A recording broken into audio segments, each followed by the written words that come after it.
A'udzu billahi minasyaitonir rajim. Bismillahirrahmanirrahim. Alhamdulillahilladzi anzala ala abdihil kitab. Ala abdihil kitab wa lam yaj'al lahu iwaja qayyiman liyunzira ba'san syadidan min ladunhu wa yubashshiral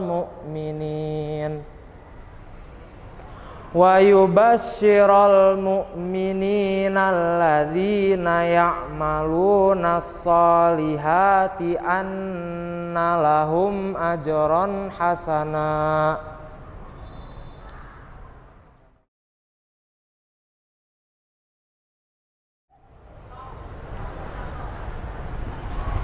Bismillahirrahmanirrahim. Qalu ya wailana man ba'asana min marqadina haza ma wa'adar rahmanu wa sadaqal mursalun.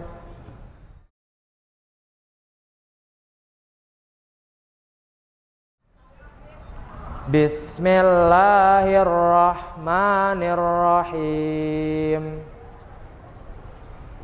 Kalla iza balagatit taraqi wa qila man raq wa zanna annahul firaq.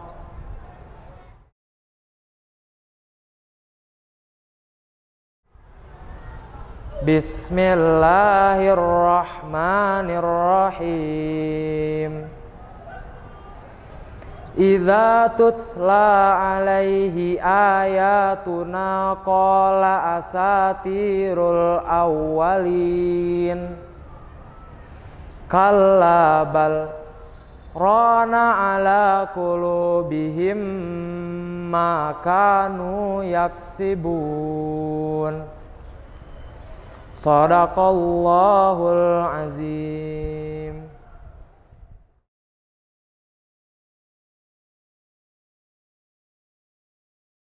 Sinar rembulan menerangi malam yang sepi. Berganti pagi, muncullah mentari dengan kilaunya. Kitab suci Al-Quran seperti lautan yang tak bertepi. Semakin jauh ia dikejar, semakin luas jangkauannya.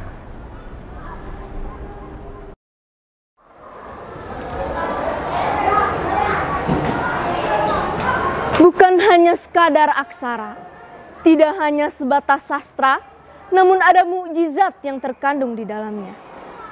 Bukan hanya sekadar goresan kata-kata, tidak hanya sebatas bacaan semata, namun ada pahala apabila kita membacanya.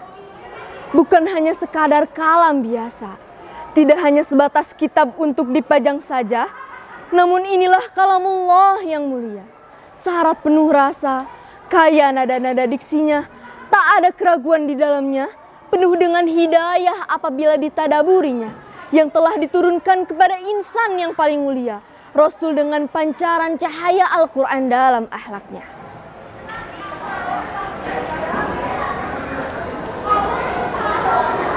Dari aspek manapun Al-Quran dikaji dan diteliti, ia tidak akan pernah habis atau basi, bahkan semakin kaya dan membuktikan keraguan yang terdapat di dalam hati. Berbagai rahasia yang terkandung di dalamnya akan semakin dalam kita sadari apabila kita terus gali, semakin luas dikaji apabila kita terus telusuri. Inilah salah satu upaya kita supaya berbagai misteri yang terkandung di dalamnya dapat kita ketahui. Tidak hanya sekadar bacaan yang mementingkan irama, tinggi dan rendahnya mengatur nada, tetapi ada aturan yang mengikatnya, supaya dapat dengan fasih dan tartil dalam membacanya. Waratilil Qur'ana tartila, Rasulullah Shallallahu Alaihi Wasallam telah mencontohkan, beliau sangat berhati-hati dalam menjaga kesahihan sebuah bacaan. Meskipun beliau terjaga dari sebuah kesalahan, tetapi beliau tetap menyamakan bacaan kepada Jibril alaihissalam sekali dalam setahun, yaitu pada bulan Ramadan. Dengan demikian, dalam membaca Al-Quran perlu adanya kehati-hatian dengan tidak dibaca secara sembarangan dan berbagai tata tertibnya yang perlu diterapkan sebagai bukti dari keagungan Al-Quran.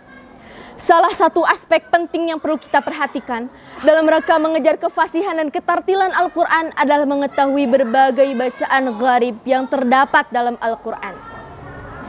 Salah satu di antaranya adalah bacaan saktah dalam 4 surat yang telah kami lantunkan.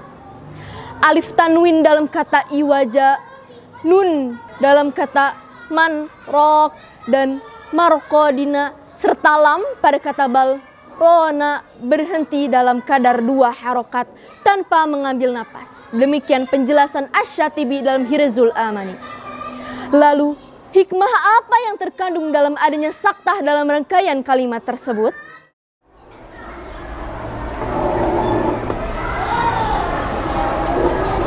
Ayahanda, ibunda, dan rekan-rekan semua, dalam kata marqadina, Abu Muhammad Maki bin Abi Thalib dalam Al-Kashaf an Wujud al-Qiraat as-sab'i walaliha wa wujajiha secara analitis memberikan penjelasan. Berhenti setelah membaca marqadina tanpa mengambil napas sebelum melanjutkan kata haza ma wa'adar rahman. Al-Quran menghendaki kita yang mendengarkan ayat ini bisa mengetahui mana ucapan yang dilontarkan oleh orang kafir dan mana ucapan yang dilontarkan oleh orang beriman. Ya wailana man ba'asana mim marqadina. Celakalah kami, siapakah yang membangkitkan kami dari tempat tidur kami? Merupakan isti'arah yang lembut. Mereka menyerupakan kematian dengan tertidur. Sedangkan orang yang beriman menjawab, haza ma wa'adar rahman wa sadaqal mursalun. Inilah yang dijanjikan Allah yang Maha Pengasih dan benarlah Rasul-Rasulnya. Dengan demikian, jelaslah bagi kita bahwa adanya saktah di sini adalah sebagai pemisah 2 ucapan yang dilontarkan oleh 2 kelompok yang berbeda, yaitu orang beriman dan orang kafir.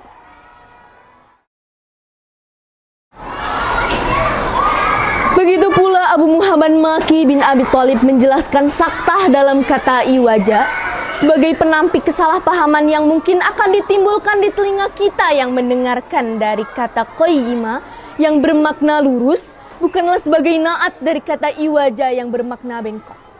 Andai saja tidak terbaca saktah dalam kata tersebut, mungkin saja pendengar akan mengasumsikan bahwa makna yang terkandung adalah dia tidak menjadikannya bengkok yang lurus. Padahal yang dikehendaki ayat ini adalah Allah menurunkan Al-Quran sebagai bimbingan yang lurus dan tidak ada kebengkokan sedikit pun di dalamnya. Waqila man raq mengandung saktah di tengah rangkaian ayat tersebut untuk menampik kesalahpahaman di telinga kita yang mendengarkan kata marraq yang bermakna orang yang sering berperang.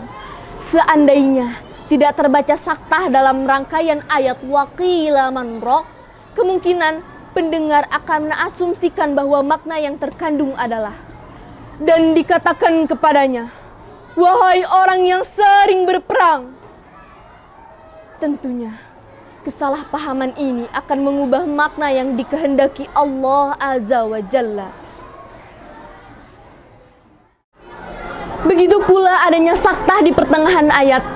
Kalla bal rona ala qulubihim adalah sebagai penampik kesalahpahaman di telinga kita yang mendengarkan kata bal rona dengan barrona yang merupakan bentuk tasniyah dari kata barron yang bermakna orang yang menepati janji.